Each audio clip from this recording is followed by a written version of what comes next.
ఎక్కడ ఏ ఫెన్సింగ్? ఆ ఫెన్సింగ్ కట్టుకుని వెళ్ళిపోతున్నాడంటే నువ్వు నా నాన్న బండి మీద వెళ్ళారు కదా, వెనకాల వచ్చి ఉంటాడు. నమస్తే అండి, అందరూ బాగున్నారా? మీరు అందరూ బాగుండాలని మనస్ఫూర్తిగా కోరి ప్రార్థిస్తున్నానండి. మేము కూడా బాగున్నాము.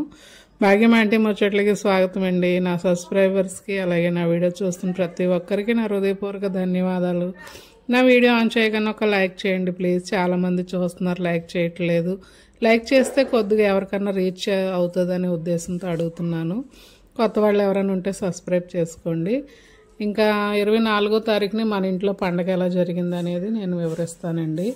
ఆ రోజు పినిహాసు వాళ్ళ నాన్నని అంకుల్ గారు బండి మీద వెళ్తానంటే వెనకాలే వెళ్ళిపోయాడంటండి కాంప్లెక్స్ దాకా.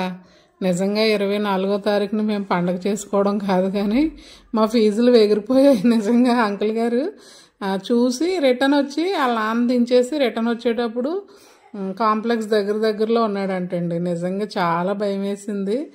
అసలు మేము అందరమేమో ఈ వంట కార్యక్రమంలో ఉన్నాము, వంటలు చేసుకుంటూ. ఇంక ఈ లోపాడు ఆ ఎడవిడి చేసాడండి. చాలా భయం వేసింది. పండుగ చేసుకుంటున్నామని చెప్పాను కదండి. అయితే నవంబర్ 25 నుంచి డిసెంబర్ 25 వరకు క్రిస్మస్ అయితే చేసుకుంటారండి.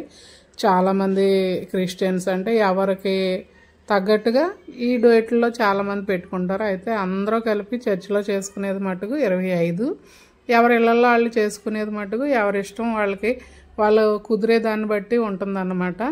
అలా చేసుకుంటారు. అయితే మేము 24ని పెట్టుకున్నాం కదా.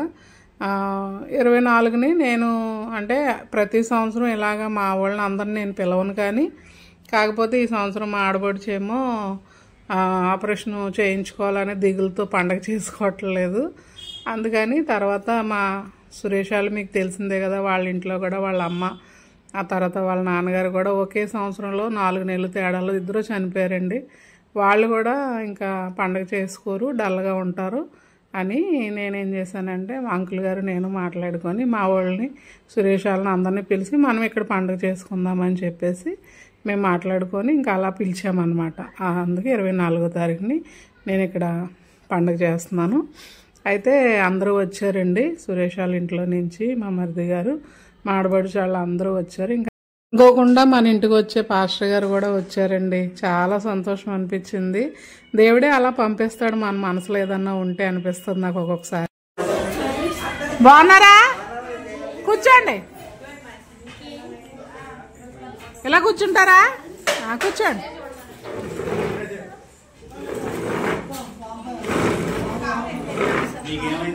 ఇంకా ఆయన వచ్చాక ఇంక వీళ్ళందరూ చాలా బిజీగా వంటలు చేస్తున్నారు కదా. ఈలో పిల్లలు ఇంకా బాగా అల్లరి చేస్తున్నారని వాళ్ళని కూర్చోబెట్టుకొని పాటలు అవి పాడండి అని చెప్పిస్తాను. ఆయన ఏమో ఇంక పిల్లల్ని కూర్చోబెట్టుకొని పాటలు పాడుతూ వాళ్ళకి ప్రార్థన చేసి వాక్యం చెప్తున్నారు. నేను కూడా వాళ్ళతో పాటే కూర్చున్నాను. అయితే ఇక్కడ మా ఆడపడుచుని మా దివ్య ఒక వాయి వరకు వేసారండి. తర్వాత మా స్వాతి మళ్ళీ వాళ్ళ అత్త కలిపి ఇంకొక వాయి వరకు వేస్తున్నారంటే బెల్లం గారెలు, మామూలు గారెలు చేసామన్నమాట. ఇంకా పాస్టర్ గారుతో పాటు నేను కూడా కూర్చున్నాను. నేను కొంచెం మీకు ఇంతకు ముందే తెలుసు కదా, నా ఆరోగ్యం కోసం నేనేం చెప్పలేను మీకు అస్తమానం. అందుకని నేను ఎక్కువ పెద్ద పనులు చేయలేను, కొద్దిగా సులువైన పనులు చేస్తాను అనమాట. కేక్ తెప్పించామండి క్రిస్మస్కి. ఇంకా కేక్ కోస్తున్నారు పాస్టర్ గారు ప్రార్థన చేసి. దీవించండి, ఆశించండి. కుటుంబానికి ఎవరికి డానికలంట పెద్దబాబు గారు, శిల్పాబు గారు కలిసిన అక్కచెట్లు, అందములు, మనవరాలని నిన్ను మేనల్ని అందరూ దీవించడానికి దైత ప్రాంతం ప్రేమించి అల్లు దీవించి అందరూ సంతోషంగా ఉంటారు. మీరు ఆత్మసుకోండి. వారి సంతోషకారిగా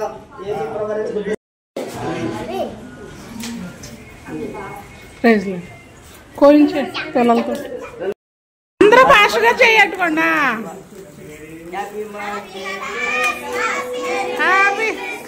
గట్టిగా చెప్పండి.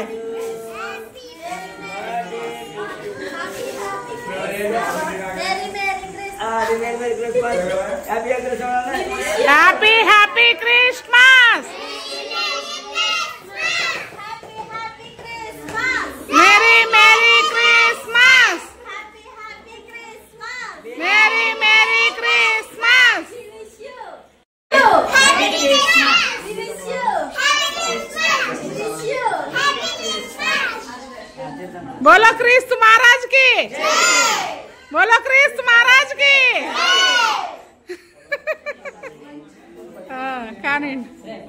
చాలా మంది క్రిస్మస్ అంటే క్రీస్తు పుట్టాడు అందుకే చేస్తారంటారండి. నిజంగా చెప్పాలంటే క్రీస్తు పుట్టాడు, ఆయన ఆరాధించమని చెప్పాడు, అలాగే ఇతరులను ప్రేమించమని కూడా చెప్పాడు. అది ఆచరించాలండి క్రైస్తత్వం అంటే. క్రైస్తవులు కంపల్సరీ బాధల్లో ఉన్న వాళ్ళని తప్పనిసరిగా ప్రేమించాలనేదే కాన్సెప్ట్ మంది. అందాల్లో ఉన్నది ఆయన్ని ఆరాధించడము, నిన్ను వలె నీ పొరుగు వారిని ప్రేమించడం అండి. ఇదే కదా మనకి దేవుడు నేర్పింది. ఎవరు కష్టాల్లో ఉన్నా, ఎవరు ఇబ్బందుల్లో ఉన్నా సరే మనం వాళ్ళని ప్రేమించగలగాలి. అది మనకు దేవుడు నేర్పించిన. సేద రాలేదు, హ్యాపీనెస్ లేదు, ఎవరో ఒకరు వెళ్తాడతారులే అనుకున్నాను, రాకపోతే చెప్తుంది నీ సంగతి. మరి క్రిస్మస్ అంటే కృష్ణ ఆరాధించడము, తర్వాత మన చుట్టుపక్కల ఉన్న వాళ్ళు, మన బంధువుల్లో ఎవరన్నా సరే వాళ్ళు పండగ చేసుకోలేకపోతే వాళ్ళతో పాటు మనం పండగ జరుపుకొని వాళ్ళని కూడా సంతోషపెట్టడమే క్రిస్మస్ అండి. నిన్ను వల్లే నీ పొరుగు వారిని ప్రేమించండి వాక్యం నాకు చాలా ఇష్టం. కానీ మనం ఈ రోజుల్లో చాలామంది క్రైస్తవులు కూడా అలా ఉండలేకపోతున్నారు. నిన్ను వరే నీ పొరుగు వాళ్ళని ప్రేమించమంటే అసలు మన ఇంటి పక్కన ఉన్న వాళ్ళు ఏ మతస్థులు అవసరం లేదండి మనకి. నేనైతే అలాగే ఆలోచిస్తాను. వాళ్ళు ఏదో ఏ మతస్థులైనా ఏ కులస్తులైనా మన నైబర్సు, మన ఇంటి పక్క వాళ్ళు, మన అక్క చెల్లెలతో సమానం అని ఆలోచిస్తానండి. అలాగే వాళ్ళని కూడా నేను ఎవరు ఇబ్బందిగా ఉన్నా సరే నేను ప్రతి సంవత్సరం మనకు తెలుస్తుందండి మన ఇంటి పక్క వాళ్ళు ఎవరు ఇబ్బందుల్లో ఉన్నారు, ఎవరు హ్యాపీగా ఉన్నారో తెలియదా మనకి. ఆల్రెడీ మనం వాళ్ళతో పరిచయంగా పొద్దున్న లెగిస్తే వాళ్ళతో మనం సహవాసం చేస్తూనే ఉంటాం కదా. మరి పలానా వాళ్ళు ఇలా ఇబ్బందుల్లో ఉన్నారు, వాళ్ళ ఇంట్లో ఎవరికో ఆరోగ్యం బాగలేదు, లేదంటే వాళ్ళు అప్పుల్లో ఉన్నారు, లేదంటే వాళ్ళు సమస్యల్లో ఉన్నారని మనకు తెలుస్తుంది తప్పనిసరిగా. ఆ కుటుంబాన్నే మనం ఎక్కువగా ఆదరించాలి. అప్పుడే కదండి దేవుడు చెప్పిన మాటకి క్రిస్మస్కి అర్థం ఒకటవుతుంది. హ్యాపీ క్రిస్మస్ చెప్పరా మా వాళ్ళకి. హ్యాపీ క్రిస్మస్ భాగ్యవంతి సబ్స్క్రైబర్. విషయాల్ని హ్యాపీ క్రిస్మస్ చెప్పమంటే చూడండి అలా చెప్తున్నారు. భాగ్యం అత్త సబ్స్క్రైబర్స్ కంట. ఇంకా ఫాస్ట్ గారు ప్రేయర్ చేశారండి మా కుటుంబానికి. ఇంకా అందరికీ ప్రేయర్ చేసేసి ఆయన బయలుదేరి. నిజంగా ఆయన రావడం నాకు చాలా సంతోషాన్ని ఇచ్చింది. ఆయన కూడా అనుకోకుండా వచ్చినందుకు చాలా సంతోషపడ్డారు. ఈ టైంకి రావాలని ఉంది, వచ్చారు, నన్ను సంతోష పెట్టాడు ఆయన. అందరూ ఇంక మా వాళ్ళందరూ భోజనాలు కూర్చున్నారు, వడ్డించారండి. తర్వాత ముందు కూర్చున్న వాళ్ళు వెనకాల కూర్చున్న వాళ్ళు ముందుగా మొత్తానికి అయితే వడ్డించారు. అన్నదమ్ములు కూడా వడ్డించారండి. మా మరిది గారు వంటలు కూడా చేస్తాడు, చాలా బాగా చేస్తాడండి. సురేషుని మా మరిది గారు కలిపి వంటలు చేశారు ఈ క్రిస్మస్కి మనకి. అయితే నేను ప్రతి సంవత్సరం చేస్తున్నానని అయితే నేను చెప్పట్లేదు కానండి. నేను ఎవరైనా ఇబ్బందుల్లో ఉంటే మటుకు వాళ్ళని పిలిచి ఎవరో ఒక ఫ్యామిలీ కన్నా నేను ఇలా చేస్తాను.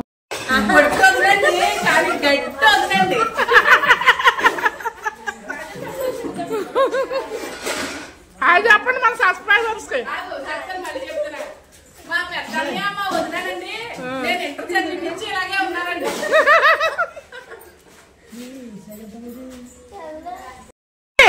తెల్లంటికి వచ్చేసా కానీ మీ వదిన మాట అలాగే ఉంది. పెళ్ళైన కాడి నుంచి పెద్ద కోళ్ళంటే ఇలాగ ఉండాలని చెప్తాను నేను. నువ్వు మళ్ళీ చెప్పు ఏమంటున్నావా.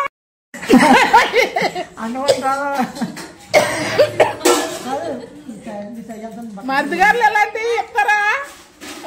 ఎంతో మంది నశించిపోరు ప్రభు. మేమైతే నీ కృప, నీ కనికరం, నీ దయా కిరీటం, నీ ప్రేమను కృప ద్వారా మమ్మల్ని ఏర్పాటు చేస్తూ ఉంటాను. ఎక్కడెద్దరు ముగ్గురు కూడి ఉండి నీ నామం బట్టి స్థుతించి ఆరాధించారు వారి మధ్యలో దేవుడు తండ్రి. అమ్మగారు ప్రభ నాన్న యేసయ్య. ఎవరో నాకు తెలియదండి. ఫస్ట్ టైం మన ఇంటికి వచ్చారు. అందరూ భోజనాలు అయిపోయి ఎక్కడ గిన్నెలు అక్కడ సర్దేశాక వచ్చి కూర్చున్నారమ్మా, నేను ప్రార్థన చేద్దాం అనుకుంటున్నాను అన్నారు. సరే ఇంకా అలా వచ్చినాయని నేను మొట్టమొదటిగా అడిగేది భోజనం చేయండి అని అడుగుతానండి. కొంతమంది సేవకులు చాలా దీన స్థితిలో ఉంటారండి. నేను అందరినీ అనట్లేదు, చాలామంది ఉన్న స్థితిలో ఉంటారు, చాలామంది దీన స్థితిలో ఉంటారు సేవకులు. అందరికీ అడగడం రాదండి. మాట ఎందుకు పోయిందండి.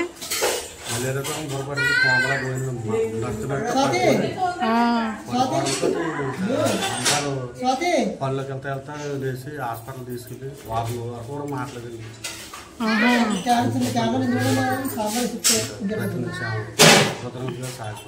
సేవ చేసుకుంటారు అనేక పెట్టారు సువార్త దాటించారు దేవుని పరిచయం చేస్తారు ఊపిరి కోసం పరిచయం సేవలతో జీవితం ఉన్నటువంటి ఆయన నమ్మకం కొనసాగుతున్నారు. దేవునికి స్తోత్రం. దేవుడు సేవలో కూడా సాక్షిగా తీర్చబడుతున్నారు. దేవునికి వందనాలు. 2 రోజుల నుంచి భోజనం లేకుండా ఎలా ఉన్నారు చేయలేదమ్మా. ఏంటి? పరిస్థితులు అనుకూలం లేక చేయలేదమ్మ గారు. అంటే భార్యలు 9 చనిపోయి నాకు లేక ఇంకా చేయలేదండి. ఎక్కడే ఉన్నా కానీ పరిచయం మాత్రం 1 గంట సరే సువార్త పొద్దున్న 1 గంట సాయంత్రం. మరి పరిచయం అంటే 2 రోజులు భోజనం చేయకుండా మీరు పరిచయం చేయడం కూడా దేవుడు ఏ కాయలు పళ్ళు ఏడు తింటాం అలాగా కొంచెం సామాన్ ఉంది అన్నీ కూడా సమకూరుతాడు దేవుడు. కొంచెం సమకూరుతాడు. ఆ ప్రభుత్వాలు ఆయనకి అలా నమ్మకంగా ఉండండి, పర్వాలేదు. ఆయన నామాలు పట్టుకుంటూ ఆయన్ని గణపరుచుకుంటూ నమ్మకంగా పరిచయంలో ఇలా ముందు ఏదో జ్వరం వచ్చిందంటండి. జ్వరం వచ్చినప్పుడు మాట పడిపోయిందంట. అయితే చాలా మనిషి కూడా చాలా వీక్ అయిపోయి లేగలేని స్థితి అయిపోయినప్పుడు ఆయన అనుకున్నాడంట, నేను బ్రతికితే నీ సేవ చేసుకొని బ్రతుకుతానని. ఇంక అందుకు అలాగా సేవ చేస్తున్నానమ్మా అని చెప్పారు. ఆయన 2 రోజుల నుంచి భోజనం చేయలేదని ప్రార్థనలో చేసేటప్పటికి నాకు అదొక రకమైన చాలా బాధ అనిపించిందండి. అంటే కొంతమంది సేవకులు వస్తారండి, ప్రార్థన చేసి వెళ్తామమ్మా అంటే చాలామంది ప్రార్థన చేయించుకుంటారు, కానీ కనీసం వాళ్ళని భోజనం చేయండి లేదంటే టీ తాగండి అని అంటే కొంతమంది అనరు. ఏదో ఉన్నంతలో కానుకైతే పెట్టి పంపిస్తారు. కాకపోతే ఆయన ఏంటంటే కొంచెం ఫుడ్ మార్పులు ఎక్కువ ఉన్నాయి ఆయన దగ్గర. నేను బిర్యానీ పెడతానంటే తినలేదండి ఆయన. చికెన్ కూడా వేసుకోలేదు, ఓన్లీ సాంబారుని రైస్ మటుకు పెట్టించుకున్నారు. నేను బాక్స్ కట్టించాను. టైం కూడా దాటిపోయింది కదా, టైం దాటిపోయినా తిన్నని చెప్పారండి. అలా ఉంటుందండి. అంటే అందుకే నేను ఎవరన్నా వస్తే మటుకు మొట్టమొదటిగా అడిగేది ఏంటంటే భోజనం చేయండి అని అడుగుతాను. చాలామంది అడగలేరు కదండి, భోజనం పెట్టండి అని ఎవరు అడగరండి, మనమే పెట్టాలి. అయితే ఇంకా మన క్రిస్మస్ అయితే ఇలాగా జరిగింది. తర్వాత మనం పొద్దున్న అందరికీ భోజనాలు పెట్టేటప్పుడే చాలామందికి ఇంటి పక్క వాళ్ళకి కూడా నేను బిర్యానీ అది పంపించేశాను. అయితే అలా పంపించగా వీళ్ళందరూ తినేయగా మిగిలిపోయింది కొంచెం మటుకు సాయంత్రం నేను మిగతా మా మరిది గారి ఆడపడుచులు వాళ్ళందరికీ కడుతున్నాను అనమాట. ఈలోపు చీరలు తెప్పించాను కదండి, చీరలు తెప్పించి ఇస్తున్నాను. వీళ్ళు చూడండి ఎలా మాట్లాడుకుంటున్నారో. నేనైతే వాళ్ళందరికీ తెప్పించానండి. వనితకి మటుకు స్వాతి తెచ్చింది చీరలు మా తోటికోళ్ళకి. తర్వాత మా ఆడపడుచుకి తెచ్చారు కానీ అలాంటిది కట్టదని ఆపేసి ఇవ్వలేదు. రేపు ఎప్పుడో తెప్పించిద్దాంలే అని ఇంక ఇవ్వలేదండి. ఇది వనితక్కకి, స్వాతక్క కొన్నది నేను. అందుకే అది స్వాతియే తీసింది, మరి నాకు తెలీదు ఏ కలర్ అన్నాని. ఎవరికి ఏ కలర్ ఆవిడకి తెలుస్తుందని సెలక్షన్ కోసం పంపాను.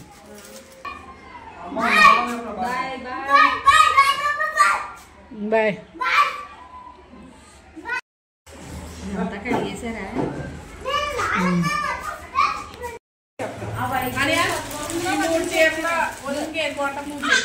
నేను చెప్పామంటే అది ఇది మ్యాచ్ అవుతుందని చెప్పేస్తాను.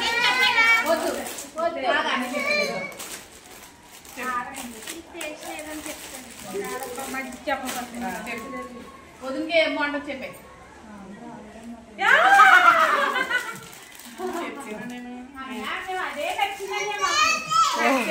అలాగంటే ఇప్పుడు పెద్ద యాక్చువల్ గా నేను ఎవరికి పక్షపాతిగా తీయలేదు. ఇదిగో ఇది పెద్దది, కొంచెం మీద పేరుగా ఉంటది కాబట్టి ఇది పెద్దది. ఇది లాస్ట్ టైం నగల నల్లగా ఉంటాడు కాబట్టి ఇది ఈ వదిలికి ఇది బాగుంటుందని తీసాను. అన్ని ఎక్స్ప్రెషన్ కూడా ఇదే బాగుంటుందని అంటే అలాని కాకపోయినా పెద్దది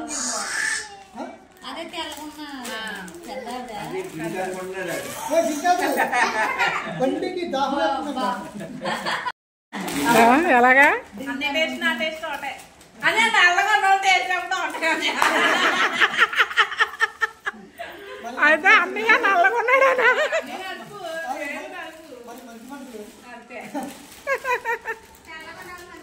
కాదు అనే నల్లగా ఉన్నవాళ్ళు కానీ మనసు తెల్లగా ఉంటదని.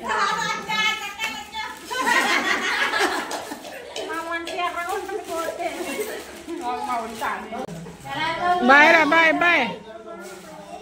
సాయంత్రం 6 అయిపోతుందండి. ఇంకెక్కడ వాళ్ళు అక్కడ ఒకరు బయలుదేరి వెళ్ళిపోతున్నారు.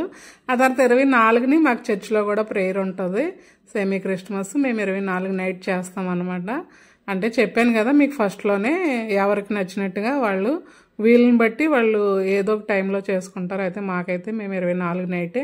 కేరళ పార్టీ కూడా మేము 24 నైట్కే తిరుగుతారు పిల్లలందరూ, యూత్ పెద్దవాళ్ళు కూడా. ఇష్టం ఉన్న వాళ్ళు వెళ్తారు, వెళ్ళగలిగే వాళ్ళు. చలికి నేను కొంచెం వెళ్ళలేక నేనైతే వెళ్ళలేదనుకోండి. అలా ఇంకా ప్రేయర్కి అయితే అందరూ బయలుదేరడానికి కానీ ఇంకెవరి ఇళ్ళకాళ్ళు వెళ్ళిపోతున్నారు. ఇంక మా ఆడపడిచికి చీర తెప్పించాను కదా, మళ్ళీ స్వాతిని పంపించి తెమ్మన్నాను. అయితే ఆ చీరేనండి తెప్పించాను. సరే ఇంకా ఇది మీకు చూపిస్తున్నాను అనమాట. తను కొంచెం సిల్క్ లాంటివి కట్టదు, అందుకని మళ్ళీ ఇది తెప్పించాను. తెప్పిస్తే ఇంకా అది తీసుకొని వాళ్ళ అన్నయ్య చూస్తున్నాడు ఎలాంటి చీర తెప్పించారు అనేసి. సరే ఇంక వాళ్ళ అన్నయ్యకి చూపించేసి ఇంక మేము బయలుదేరాము చర్చికి. సెమీ క్రిస్మస్ మేము ఎలా చేసుకున్నాం అన్నదంతా రేపు మీకు వీడియోలో పెడతాను. మా క్రిస్మస్ అయితే ఇలా జరిగిందండి. నేనైతే ఇలా చేస్తాను క్రిస్మస్ని. మరి మీరు ఎలా చేస్తారో తెలియపరచండి, కామెంట్లో చెప్పండి. వరకు నా వీడియో చూసిన ప్రతి ఒక్కరికి నా హృదయపూర్వక ధన్యవాదాలండి. ఉంటానండి, బాయ్.